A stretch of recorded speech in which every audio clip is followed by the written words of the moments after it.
అంటున్నారని వచ్చేసామండి. ఇక రాజమండ్రి పై నుంచి రైలు కింద నుంచి లండన్ నుంచి లటికిన రాత్రి వచ్చేసానండి. నేను వస్తా జరగాలి మీ కోరికని గుమ్మడికాయ అంత బంగారాన్ని తీసుకొస్తుంటే కుక్క ముట్టుకోకుండా కుక్క తోక ముట్టుకుంది విజయవాడ బస్ స్టాండ్. కుక్క తోక ముట్టుకున్న బంగారం మళ్ళీ మీరు ముట్టుకుంటారా లేదని 7 పాలేళ్ళ పెట్టించేసి ఏట్లో పడేపించానండి. 3 కోట్లు తీసుకెళ్లి మురికాలలో పడేశాను. మా ఇంట్లో కోట్లు కుక్కలు తింటుంటాయండి, లక్షలు లక్కలు తినేస్తుంటాయి, ఎలుకలు తినేసి చిల్లర చీమలు తినేసేస్తాయి. ఇక కాగితాలు కట్టుంటే కాగితాలు తీసుకెళ్లిపోతాం. మాకు పొయ్యిలో ఎండి ఇంట్లో బంగారం ఉందండి, కాకపోతే ఇంట్లో వాళ్ళు ఎసట్టాలు బియ్యం లేక ఎండిపోతున్నారు. గురుగారు మీకు ఏమన్నా డబ్బుకి కానీ ధాన్యానికి కానీ ఏమన్నా లోటుగా ఉంటే మా కౌరు చేయండి, మేము పంపించేస్తాం.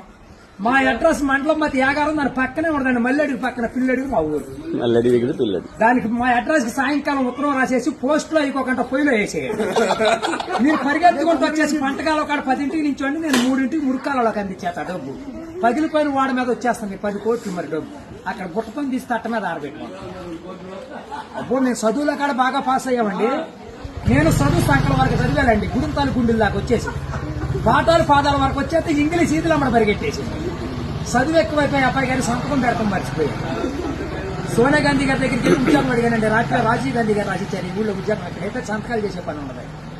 ఈ ఊళ్ళో ఉద్యోగం రాశాక ఒక పని దొరికిందండి. ఈ మధ్యన ముసలి ఉండకూడదని పొద్దున్న మా డిపార్ట్మెంట్ కి ఆర్డర్ వచ్చింది. ముసలి ఉన్న కాడి నుంచి అత్తాకోడళ్ళు పోట్లాడుకుంటున్నారు. అత్తలు అడుగులో పడిపోతుంది, కోళ్ళు వచ్చి గొంతులో పడిపోతుంది, మంచం ఎక్కేస్తుంటే అన్ని అడుగు మీద కూర్చోండి. అందుకని ముసలి అంటారు తీసుకెళ్లి మెగాస్టార్ చిరంజీవి గారి దగ్గర చేర్పిస్తున్నాం.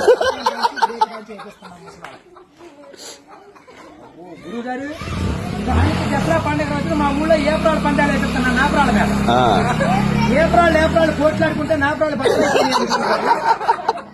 ఇప్పుడు సమరాత్రి గారు వెళ్ళి సౌండ్ చేస్తుంటే, మునసూప్ గారు వెళ్ళి ముడేస్తుంటే, కర్ణం గారు వెళ్ళి కాగితాలు రాస్తుంటే, ప్రెసిడెంట్ గారు వెళ్ళి పెళ్లి చేసేస్తున్నారు. ఇప్పుడు ఆ పెళ్లి భోజనాలకు ఎక్కించుకురమ్మని మా ఇయ్యంకుల వారు ఊపిలేని విమానాన్ని పంపించారండి. విమానానికి ఊరు చివరికి వచ్చాక ఊపిలు ఎక్కిపోయి కృష్ణానదిలో పడిపోయింది. నేను వచ్చి మీ బాజార్లో పడిపోయింది. ఇవాళ ఛార్జీకి మీరు 500-600 ఇచ్చారంటే ఛార్జీ డబ్బులు పెట్టుకుని వెళ్ళి కాకినాడ వెళ్ళి కాఫీ తాగి అక్కడ మీ పేరు పేపర్లు వేసేస్తారు. ఈసారి గారు ఇప్పుడు రాబోయే కాలానికి కాబోయే సీఎం గారు మీ పేరు పేపర్లో వేపించేస్తానండి. ఈనాడు పేపర్లో వేపించానంటే ఆంధ్ర జ్యోతులు అక్షరాలు లేకోకుండా వచ్చేస్తాను. చదువుకున్నవాడు చదువుకోవచ్చు, చదువులేనివాడు చదువుకోవచ్చు. దొరగారు మన ఊరంతా ఖాళీగా ఉందని సాయంకాలం మన ఊరు కాలువలో కరువు మీటింగ్ పెట్టిస్తున్నాం. మీరంతా కాడ వచ్చేయండి. ఇప్పుడు కాలువలో కరువు మీటింగ్ పెట్టించి నూతులో టిక్కెట్లు ఇప్పించి ఏట్లో సినిమా చూపించి బుడమెట్లో చూపిస్తున్నా బుడకట్ట.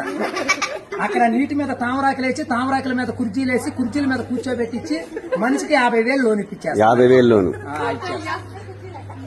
దొరగారు ఇప్పుడు మాకు 7 అంతస్తుల మేడ, 25 పాడి గేదలు, 10 మంది పాలేళ్లు, 7 దున్నపోతులు.